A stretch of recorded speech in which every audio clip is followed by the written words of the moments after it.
use common sense. It's all simple and easy. And that's what we fall. I don't tell people rely on the grunt. It's just a tool. If you go out there and blow it like a Pied Piper, like some fool, somebody will take it away from you and slap you. Because it's not, it's not magic. It's a tool. You use it correctly. It's like using a hammer or a saw, whatever. If you don't know how to use it and use it incorrectly or dangerously, it's probably going to hurt you.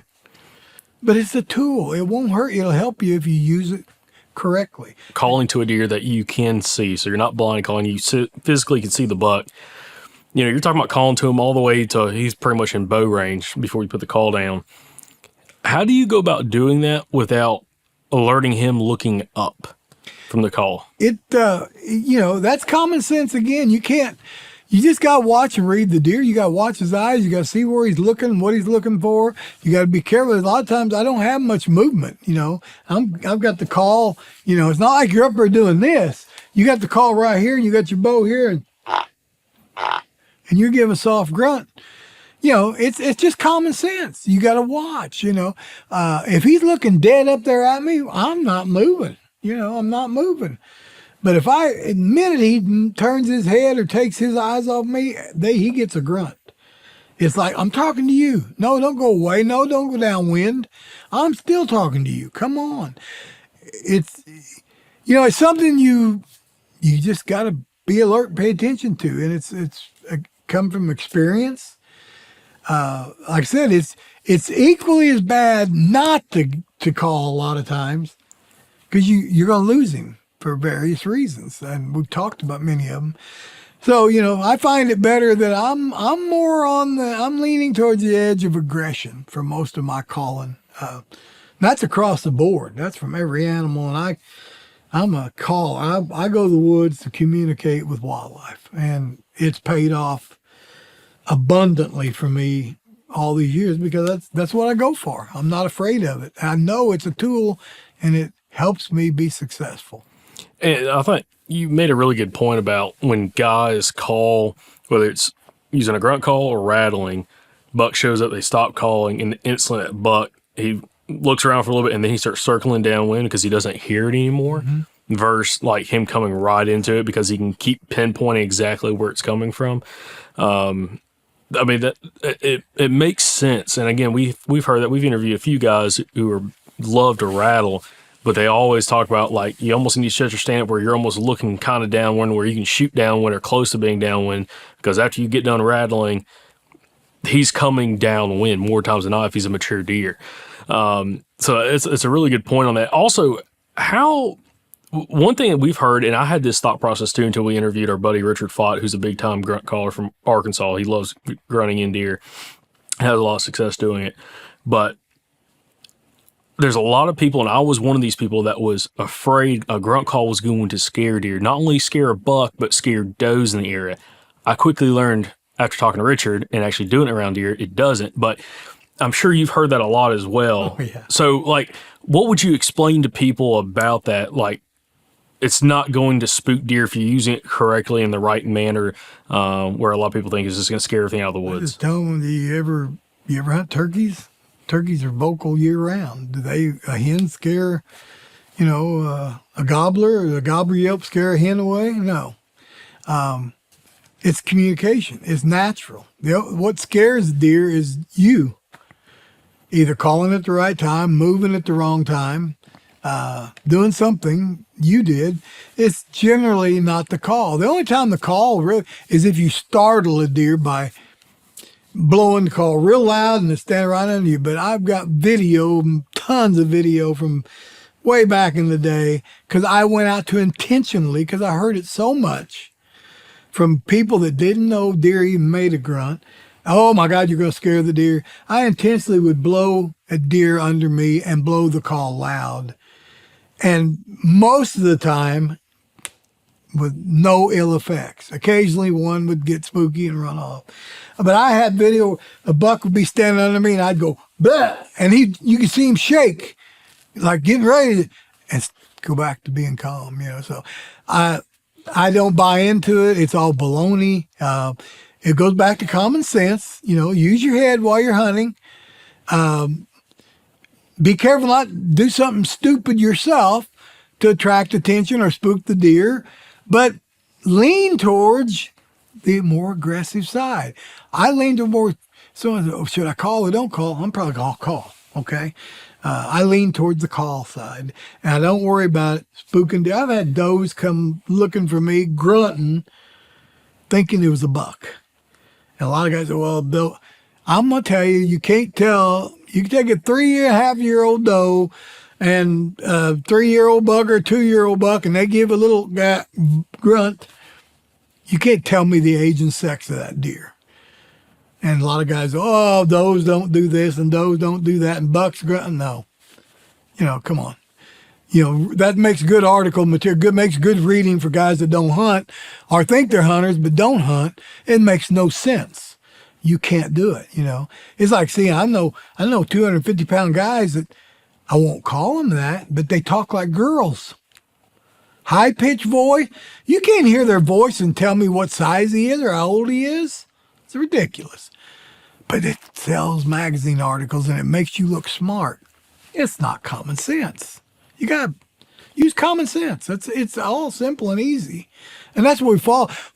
I don't tell people rely on the grunt. It's just a tool. If you go out there and blow it like a Pied Piper, like some fool, somebody will take it away from you and slap you.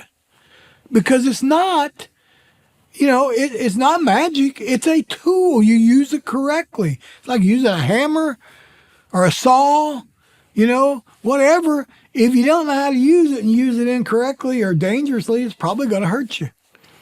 But it's a tool. It won't hurt you. It'll help you if you use it correctly.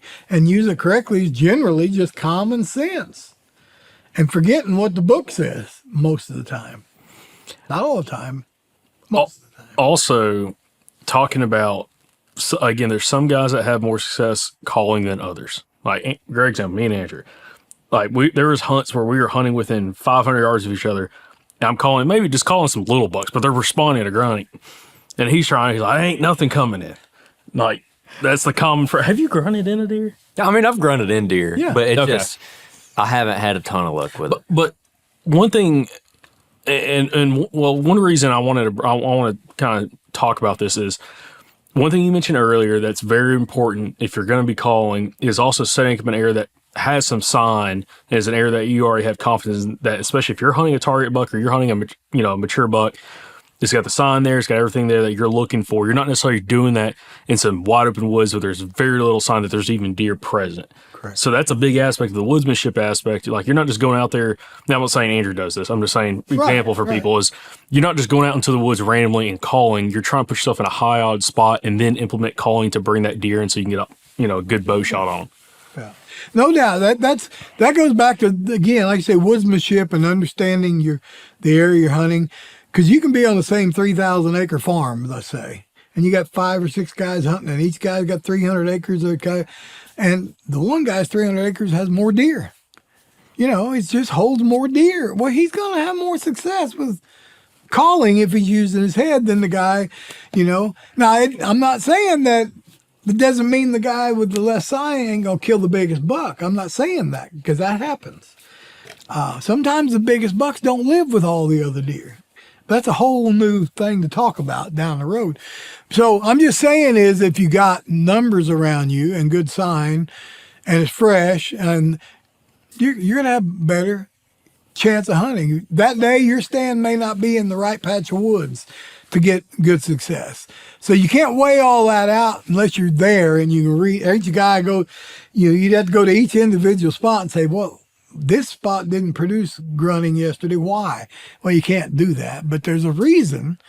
It might be. Now, part of that reason might be confidence and just not, you're calling more often than he is due to a confidence level.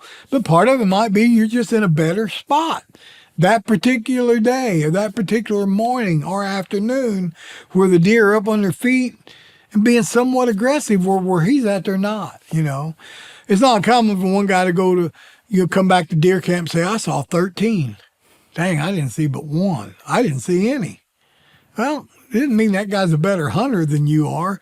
It's the fact that in his area they were a little more mobile, a little more active, and there's more there to eat, whatever. But that's just kind of the gist of it. Mostly, though, I believe it really, for the most part, if everything was weighed out, it's confidence. And I expect my call to work. I expect it to work every time I blow it. And a lot of people don't. They're not expecting this. Yeah, well, I had it work one time, but it hadn't worked since. Okay. Well, me is like, I had it work a lot over the years. Oh, it's worked. It hadn't worked a lot over the years, but the good certainly overweighs the bad by far. And the main thing is if you look at it from a hunting or if you're one of the guys that you just go into the woods to enjoy nature, leave the call at home. Just go and sit, and maybe a buck will come by, maybe you won't. Enjoy the sunshine, the birds, and all that. I'm not one of those guys. Don't get me wrong, I enjoy hunting more than anybody. I go to kill something. That's why I go. Now, that'll be controversy for some of your listeners, because I hear them all the time going, yeah, we didn't get anything, but I didn't go for that. I had a great time. I'm great. I'm okay with that. That's not why I go. And they said, well, you're going for the wrong reasons. No, if I go up to the plate, I'm playing baseball, I go up to the plate with a bat in my hand, I'm going up to the home run. I ain't going up to strike out. So I go to the woods or I go to the lake, I'm going to catch something or kill something. And if that isn't in my mind, I'm already at a disadvantage. And I see that with hunting across the board. Now, I'm old school, and my world is centered around my brain and my instincts, and that's how I approach it. Because if I go in the woods, and I'm not a 100% in kill mode, I'm already at disadvantage. Where now you have cameras and cell phone. You're going in the woods. Oh, he's at feeder number 5 right now. It's pretty easy to have confidence in, and I'm gonna go kill one or whatever. But you got to do it every day when you're hunting by instincts. You got to go in the woods every day with that in mind, that I'm going to fill a tag. I'm going to kill a buck. I'm going to kill 6 squirrels. That's my limit or whatever. That's what I'm going for. And if I fail, did I enjoy the day? Absolutely. Did I smell a flower or eat a blueberry or blackberry? Yep. Watch a hawk pick up a feather? Yep. I did all that. Enjoyed the quiet time, no phone? Yep. But I come out with no limit. I didn't kill my deer. I didn't kill my buck. I didn't place my tag. I come from Colorado with no bull elk, and I got all that expense, and I've been gone. I didn't work hard enough. That's my fault. I didn't put in the time, the effort, the scouting. It's on me. And like I said, it's like going up to bat. Saying, I'm going to go up and strike out. But I'm going to have fun doing it. I'm going to look good. My uniform's clean. Mom and Dad are rooting for me, and I'm having fun. But I struck out. I can't justify that. I really can't. And so I take hunting a little different than most. We go to, if you come to hunt with me and my camps or whatever over the years, it's like, we go through everything. We're going to get in your mind. We're going to kill something. You got a turkey tag, we're going to kill a gobbler. Now, I ain't saying we always do it, but we go in the woods with that mindset that that's what we're here for. And if you want to play and have fun and hug each other and do all this good stuff, I'm okay with that. When we get back to camp, do all of you want. But we're here in the woods to kill that deer, kill that turkey, kill that elk, get that limit of squirrel, catch that limit of bass. It's a challenge. It may be wrong. I don't know. I'll never change, and nobody ever convinced me that you're going for the wrong reason. No, I'm going for my reason. I don't hunt for you. I don't hunt for the TV. I hunt for me. I'm going here because I love this, and it's a challenge. And I realize if I'm not on my game, I come home empty-handed. And so it's easy to say, oh, well, I didn't want to kill one anyway. It was such a beautiful day. Those are excuses. Some of those are in your head before you ever go. I don't like that, I joke about this all the time, but it's kind of like the guy that always posts his sunrise or sunset photos when he's deer hunting. That different mindset, what you're talking about. Yeah.